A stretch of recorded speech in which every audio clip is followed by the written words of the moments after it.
Hola chicos, bienvenidos a esta nueva clase de Fundamentos de Enfermería Básica.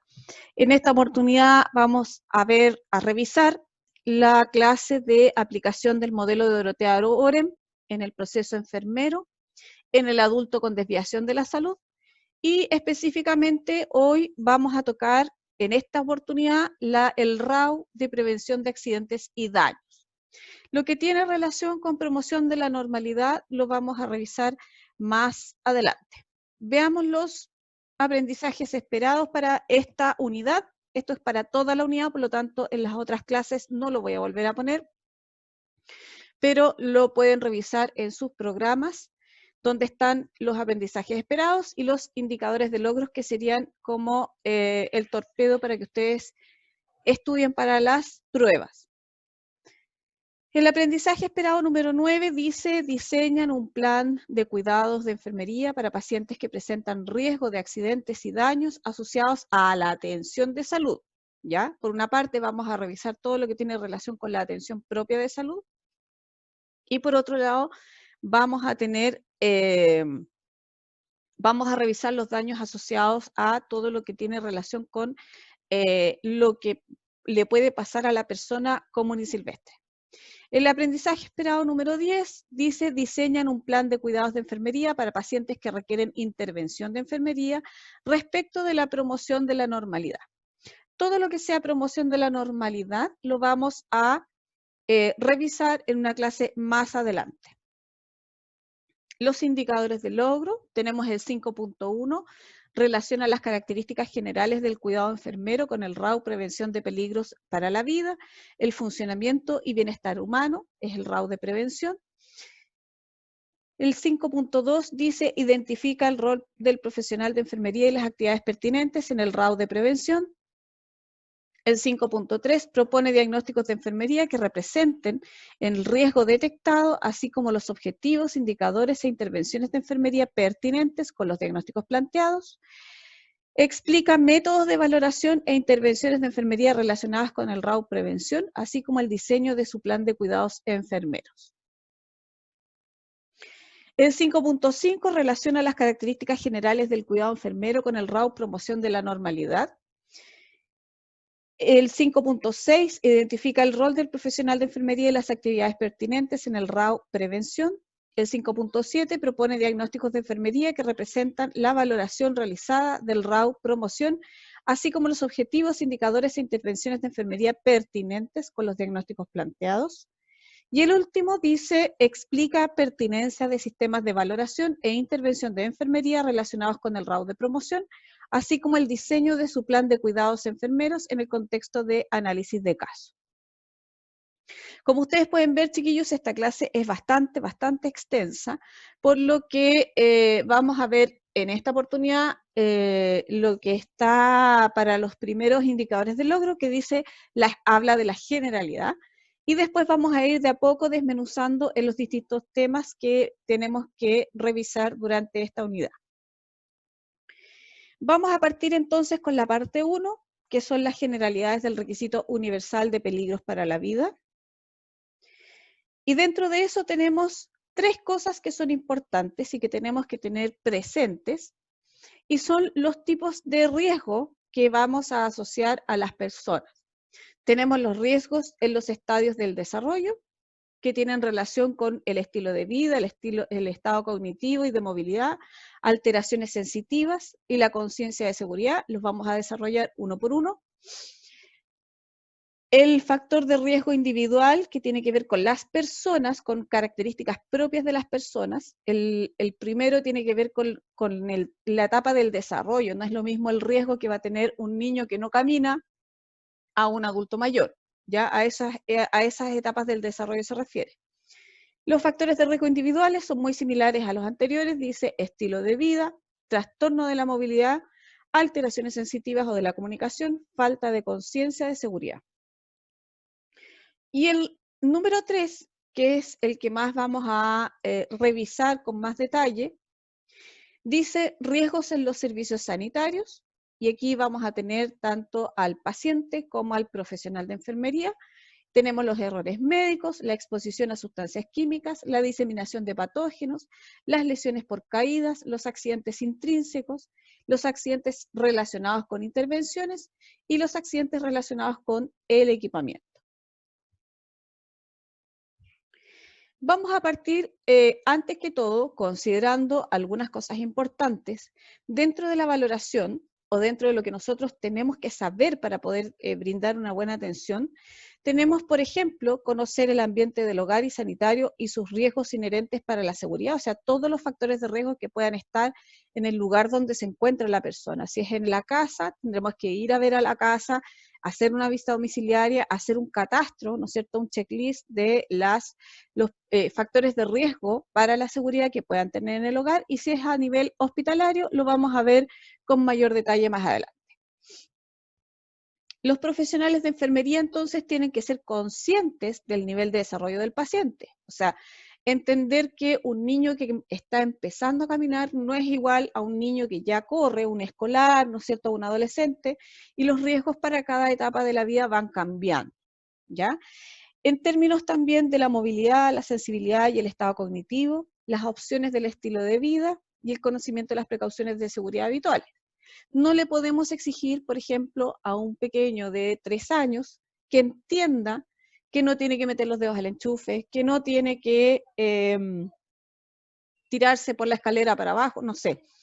Sino que ahí lo que tenemos que hacer es trabajar con el binomio que sería la madre o el cuidador. También los profesionales de salud o de enfermería en este caso deben conocer los riesgos especiales para la seguridad presentes en los centros de asistencia sanitaria. En este tema nos vamos a dedicar más tiempo que lo anterior, ¿ya? Porque de alguna manera los accidentes en la casa tienen otra connotación distinta en términos de responsabilidad para nosotros como profesionales de enfermería, y un poco la orientación que se le da a esta unidad dentro del programa tiene que ver específicamente con los lugares de atención o los centros hospitalarios. Vamos a partir entonces hablando un poco de los riesgos en los estadios del desarrollo, y hay, digamos, aquí vamos a tener consideración los factores asociados a la etapa del desarrollo de las personas, como yo les digo, o sea, la etapa, por ejemplo, de recién nacido, lactante menor, lactante mayor, preescolar, escolar, adolescente, adulto joven, adulto medio, digamos, y adulto mayor. ¿Ya? En esas, tenemos que pensar en esa clasificación. Y lo primero que vamos a tener claro, como yo les explicaba recién, que en la etapa del desarrollo del paciente va a generar amenazas propias, ¿ya? Que tienen relación con el estilo de vida o con, digamos, su propia etapa del desarrollo, ¿ya? Por ejemplo, si tenemos un adulto mayor que tiene ya alteraciones de conciencia, ¿no es cierto? Como dice acá abajo, el estado cognitivo y la posibilidad de moverse en forma autónoma, va a tener ciertos riesgos asociados. Por ejemplo, el riesgo de caída es más frecuente en el adulto mayor, el riesgo de perderse o de que se caiga va a generar problemas, ¿no es cierto?, en el adulto mayor, y no va a ser igual a un adolescente que va a estar más expuesto, por ejemplo, a los accidentes, o a un niño pequeño que está recién empezando a caminar y que generalmente los accidentes tienen relación con algún objeto que se tragó, ¿no es cierto?, o que metió la mano en un lugar que no debía, o que se cayó tratando de caminar y de agarrarse. Esos son los tipos de accidentes que vamos a tener. Entonces, de primera mano vamos a tener que valorar el estado cognitivo y de movilidad de los pacientes de acuerdo a su etapa del desarrollo. Y también las alteraciones sensitivas y de conciencia y la conciencia de seguridad.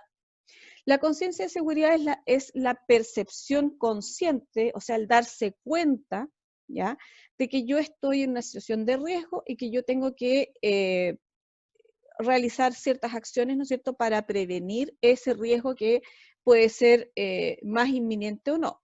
Por ejemplo, si nosotros hablamos de un adulto mayor que probablemente si está con alteraciones sensitivas o un estado cognitivo alterado, no va a tener la misma conciencia de seguridad que probablemente pudiera tener un adulto o un adulto joven en sus 5 sentidos. Lo mismo con un recién nacido, un lactante menor o un preescolar, probablemente no va a tener la misma conciencia de seguridad, ¿no es cierto?, o de ejercer ciertas acciones para poder mantener de manera correcta la seguridad de su persona.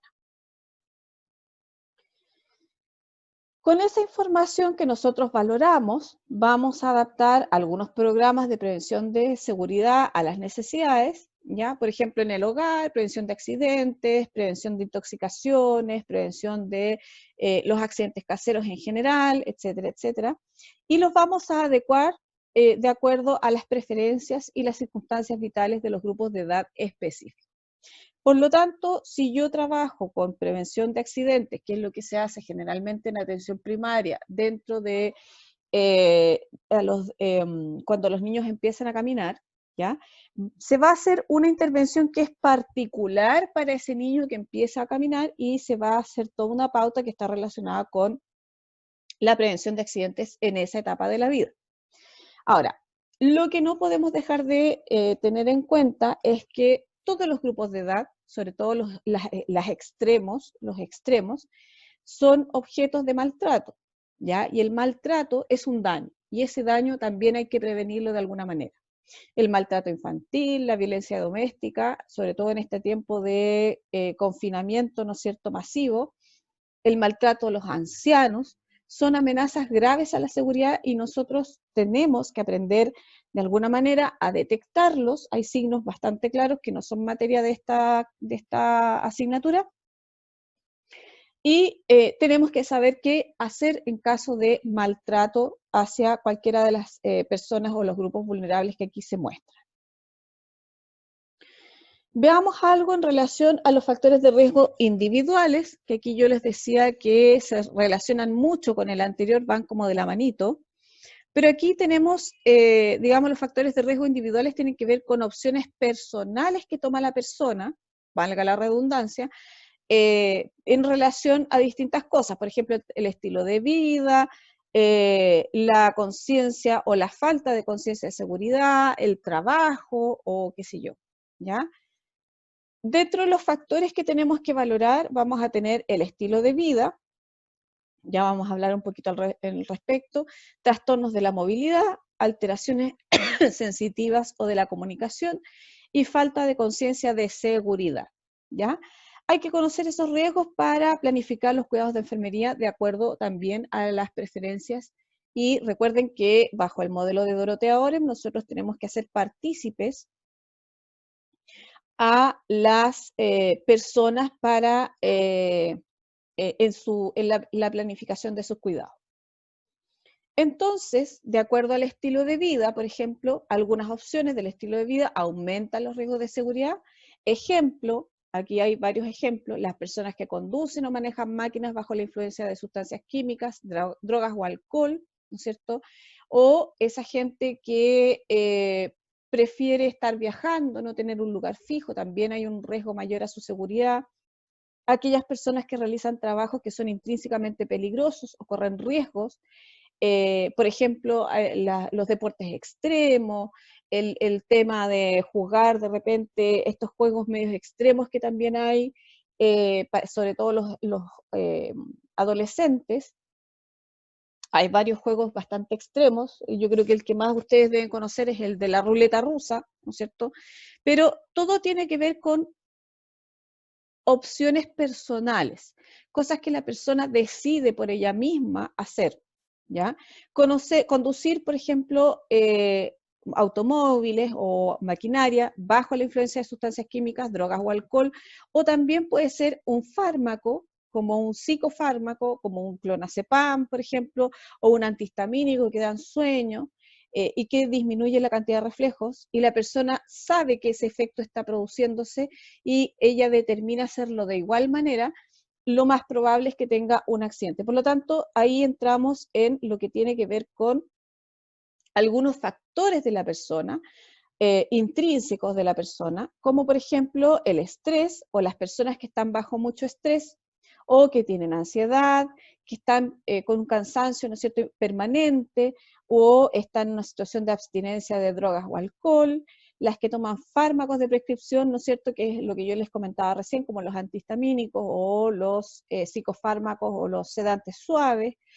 Y si nosotros tomamos todo eso, ya con más encima de las preocupaciones que tienen, el estrés que viven, el ritmo de vida que tenemos actualmente, vamos a tener a esa persona con esa cabeza llena de cosas, y a ustedes también les tiene que haber pasado, sobre todo cuando van muy preocupados, o cuando van pensando en algo, que tienen un problema importante, ¿no es cierto?, y van caminando por la calle y se caen y no se dieron cuenta que había un hoyo, que había, porque van más distraídos. ¿Ya? A eso se refiere, ¿no es cierto?, cómo influyen estos factores de la persona. Como dice acá la lámina, debido a estos factores, algunas personas tienen demasiadas cosas en la cabeza como para reparar en causas de accidentes potenciales. O sea, uno no está pendiente de los riesgos que están en el ambiente, como por ejemplo unas escaleras atestadas o una señal de pare. En relación a los trastornos de movilidad, aquí se nos abre un abanico bastante grande, ¿no es cierto? Y lo primero que vamos a decir es que un paciente con trastorno de la movilidad tiene muchos tipos de riesgos de seguridad, ¿ya? Algunos trastornos, por ejemplo, pueden ser la debilidad muscular, la parálisis y la mala coordinación o equilibrio, son factores importantes sobre todo en las caídas, y aquí entra mucho el adulto mayor. La inmovilización predispone a los pacientes a otros peligros fisiológicos y emocionales, y a su vez restringen aún más la inmovilidad y la independencia.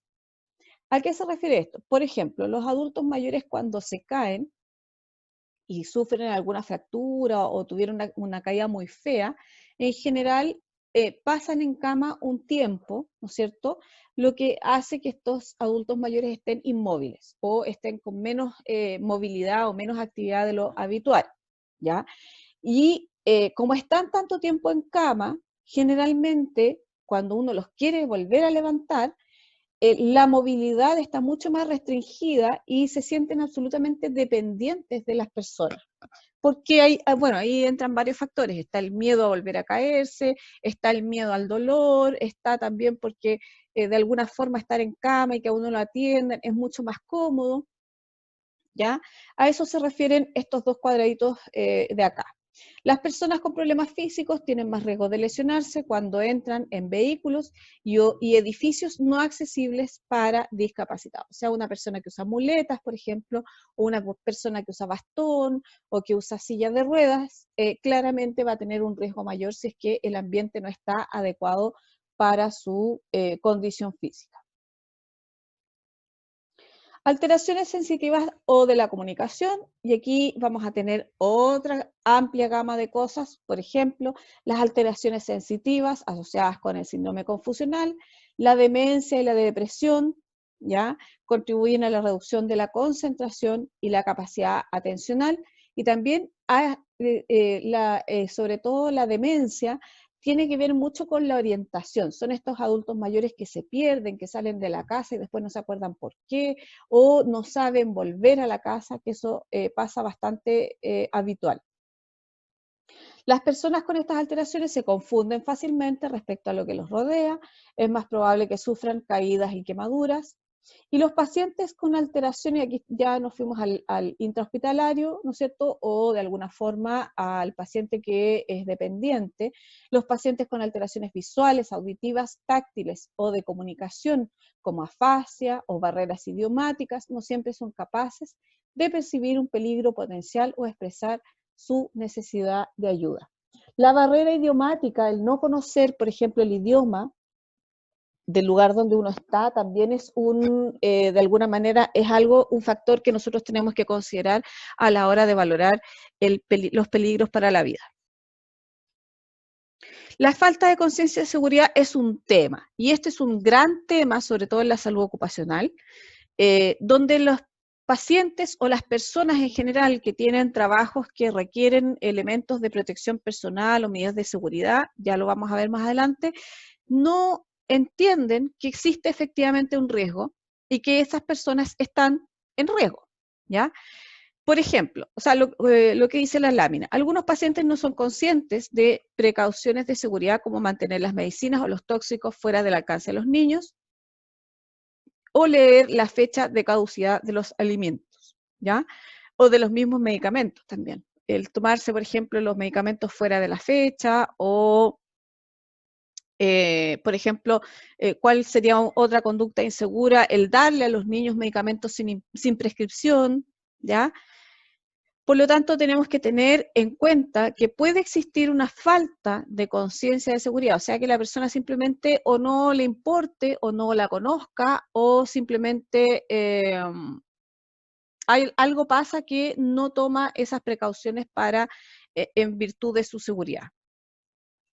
Una valoración de enfermería que incluya la inspección del hogar ayuda a identificar el nivel de conocimiento del paciente sobre la seguridad en el hogar, de modo que sea posible corregir las carencias con un plan de cuidados de enfermería individualizado. Y aquí es clave, sobre todo en atención primaria, la visita domiciliaria, donde usted ve al paciente, como digo yo, en su medio natural y donde además ese medio natural está tal cual. No está modificado, digamos, es donde la persona está habitualmente y usted al inspeccionarlo se va a dar rápidamente cuenta que es lo que efectivamente usted tiene que hacer para proveer algunas medidas de seguridad para ese hogar.